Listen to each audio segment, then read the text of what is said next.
मानस मिश्रा और news India में आप सभी का बहुत बहुत स्वागत करता हूं।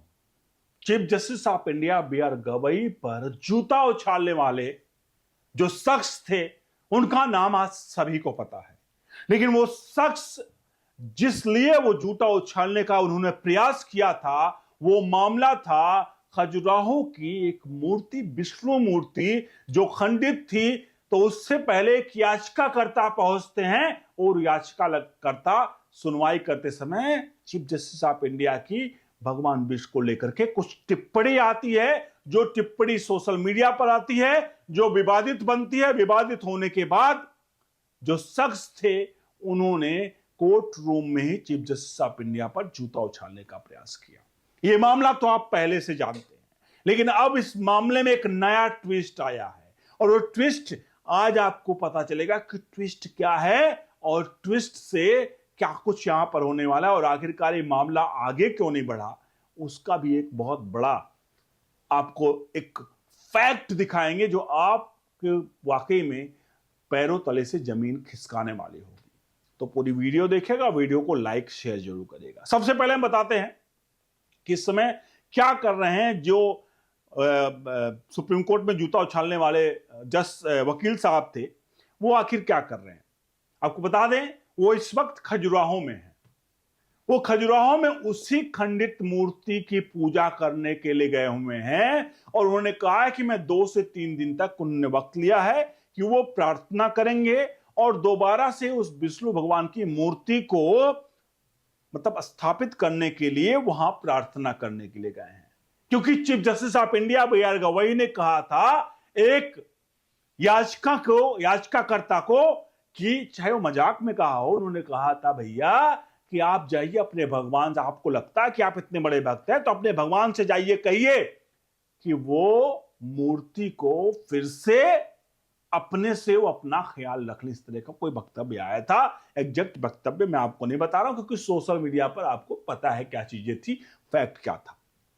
अब ये जब बयान हुआ, इस बयान के बाद देश भर में बवंडर मचा और अब जो साहब हैं, जो वकील साहब हैं, वकील साहब इस वक्त राकेश किशोर जो हैं वो पहुंच चुके हैं वहां पर। वो कह रहे हैं, उनकी मांग है कि भैया एक तो विष्णु खंडित मूर्ति उसको जोड़ा नहीं जा सकता है क्योंकि वो मूर्ति अगर खंडित हो चुकी है तो दोबारा से उसको जोड़ के नहीं काम किया जा सकता है। उसके बगल में नई मूर्ति का मतलब स्थापना किया जाए और जो खंडित मूर्ति है उसको गंगा में प्रवाहित कर दी जाए। वाकई में हिंदू धर्म में ही होता है।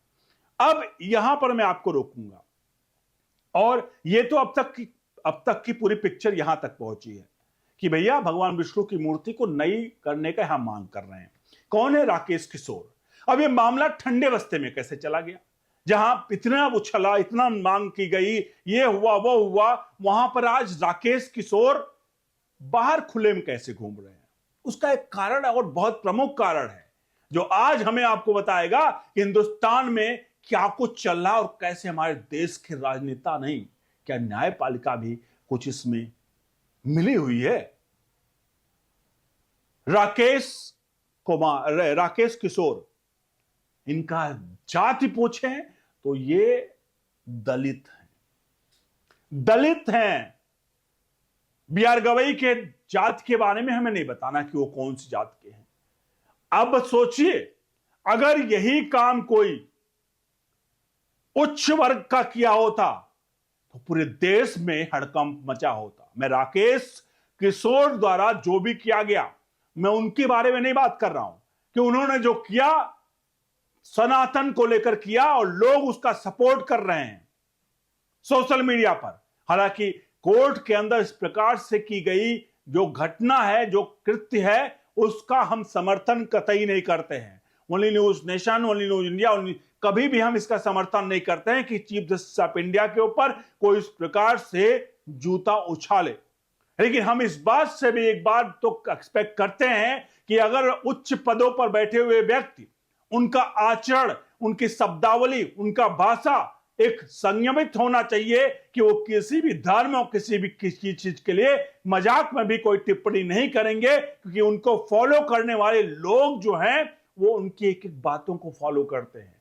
ऐसे में हमारे देश के सर्वोच्च पद पर बैठे हुए, न्यायपालिका के सर्वोच्च पद पर बैठे हुए व्यक्ति के द्वारा की गई टिप्पणी उनके फॉलोअर्स, उनके लोगों के द्वारा कहीं ना कहीं एक बेंचमार्क हो जाता है। और यह टिप्पणी अगर की गई है और आज उस टिप्पणी पर कार्रवाई ना होने का एक प्रमुख कारण यही है क्योंकि इसे राजनीतिक नेताओं ने, राजनीतिक दलों ने इसको नहीं उठाया, तो साहब क्या जरूरत है हमारी न्यायपालिका को भी उठाने की। तो राकेश किशोर साहब को इसलिए छोड़ा गया क्योंकि वो दलित थे। अगर यही काम कोई ब्राह्मण, क्षत्रिय कर दिया होता तब तो, अब तो पूछो ही मत, बिहार में तो यही चल रहा होता कि देखो एक उच्च वर्ग के व्यक्ति ने चीफ जस्टिस ऑफ इंडिया को जूते उछालने का प्रयास किया। मैं यहां पर आग लगाने का प्रयास नहीं कर रहा हूं कि आपको लग रहा कि मैं लोगों को उकसा रहा हूं। मेरा कहने का मकसद सिर्फ इतना है कि इस तरह से अगर कुछ चीजें होती हैं तो उसको कभी भी मुझे लगता है एक्सेप्ट नहीं किया जाना चाहिए। जहां पर एक उच्च पद पर बैठे हुए व्यक्ति के द्वारा किसी धर्म के बारे में टिप्पणी करना, आज मैं भी यहां बैठा हूं, मैं भी अपनी बातों को, विचारों को नहीं रख सकता पूरी तरह से। लोग कहते हैं बोलने की आजादी है ना, किस बात की बोलने की आजादी? आप हमारे भगवान के ऊपर कोई, मैं आपकी बात नहीं कर रहा हूं, कोई भी व्यक्ति भगवान के ऊपर इस प्रकार से टिप्पणी करता है कि भैया आप अगर सच्चे भक्त हो तो जाके भगवान से को खुद बनवा लें। आप क्या ये टिप्पणी भीमराव अंबेडकर, आप क्या ये टिप्पणी देश के नेहरू, क्या आप ये टिप्पणी सरदार पटेल, क्या ये टिप्पणी किसी भी जो नेता रहे हैं जिनको तथाकथित भगवान का दर्जा दे दिया जाता है, मैं किसी का नाम एग्जैक्टली नहीं कह रहा हूं, मैंने शायद यहां पर कुछ ऐसे मतलब भाषा का नहीं, ऐसे तेज बोलने का प्रयास किया है, लेकिन सच तो यही है कि क्या उच्च पदों पर बैठे हुए व्यक्ति इस प्रकार का बयान वक्तव्य देते हैं, क्या वो किसी खास धर्म के लिए भी इस प्रकार से वक्तव्य बोल सकते हैं? क्या वो किसी और के लिए वक्तव्य बोल सकते हैं? अब इसमें यह मत कहिएगा कि भैया आपने किसी जज साहब के बारे में टिप्पणी कर दी। मिलॉर्ड, और कोई भी मैं आपको बात करूं, मैं जज साहब के बारे में टिप्पणी नहीं कर रहा हूं। देश के संविधान में लिखा हुआ कि हर एक व्यक्ति समान है। आप उस पद पर बैठे हुए हो, आपके पद की गरिमा है।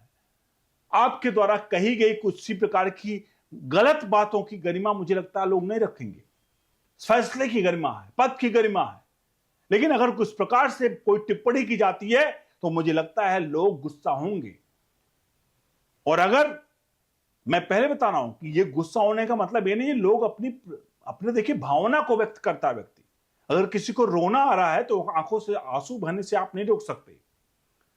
मतलब वो कहीं जाकर आपके लिए तोड़फोड़ या कुछ नहीं कर रहा है, वो अपनी भावना को मन से व्यक्त कर रहा है कि ऐसा नहीं होना चाहिए था। तो ये भावना है जो व्यक्त की जाती है लोगों के द्वारा। अब आप खुद सोचिए, आप सभी के आखिरकार यहां पर वकील साहब ने जो किया, उनका जो लगा वो किया, लेकिन सवाल आज भी एक जायज मतलब घूम रहा है हमारे आपके बीच में कि क्या अगर यही काम अगर किसी भी उच्च वर्ग के व्यक्ति ने किया होता तो फिर क्या होता? कुछ होता? क्या होता आपको पता है ना? कहा जाता देखो हमारे यहां उच्च वर्ग के लोग भले उतने पद पर बैठ चुके हैं, लेकिन आज भी उच्च वर्ग के लोग उसे एक्सेप्ट नहीं कर पा रहे हैं। हमें सच्चाई से रूबरू होना होगा।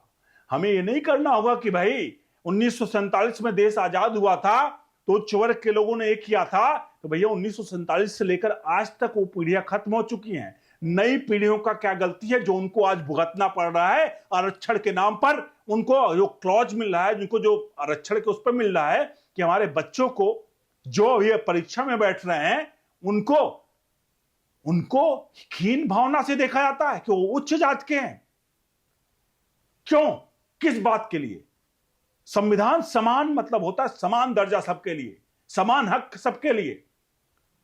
अब वो उनके लिए 5% का ब्रैकेट रखोगे, 95% का ब्रैकेट आप अच्छा आरक्षित कर दोगे, और वो क्या होगा? अब हमारी लड़ाई तो हमें लड़ना ही पड़ेगा ना। आप सभी, बहुत सारे लोग कहेंगे कि आपने जो बातें कही हैं, आप शायद उच्च वर्ग से आ रहे हैं तो आपने इस प्रकार से बातें कही हैं। तो मैं आपको बता दूं, आप एकदम सही हैं। हाँ, उच्च वर्ग से आते हैं इसलिए मैंने बातें कही हैं क्योंकि दर्द समझते हैं, क्योंकि चीफ जस्टिस ऑफ इंडिया कोई भी हो, वो जिस वर्ग से आते हैं उसका दर्द समझते हैं। वो भी कहते हैं भैया मैं तो उस वर्ग से आता था जहां पर हमारे लिए हमें ये नहीं मिलता था, कुओं से पानी नहीं पिला दिया जाता था, ये नहीं किया जाता था, वो नहीं करने दिया जाता था। वो अपनी बात को रखते हैं ना, वही बात मैं आज अपनी बातों को रख रहा हूं कि हमारे बच्चों के साथ क्या हो रहा है, उनके साथ ये भेदभाव क्यों हो रहा है, क्यों आखिरकार आरक्षण का पीपरी जो 10 साल के लिए गया था अब तक क्यों बजाया जा रहा है। क्यों नहीं जाते आप गांव में, एक बार फिर से सर्वे करवाते कि गांव में आर्थिक आरक्षण क्यों नहीं होना चाहिए। गांव में सवर्णों की स्थिति देखिए आप क्या हालत है कि उनके पास 2 वक्त की रोटी नहीं है, बच्चों को पढ़ाई के लिए उनके पास पैसे नहीं है, और आज आप बात करते हो कि आरक्षण आरक्षण आरक्षण। क्षमा कीजिए अगर कुछ गलत बोला हो, बहुत बहुत धन्यवाद।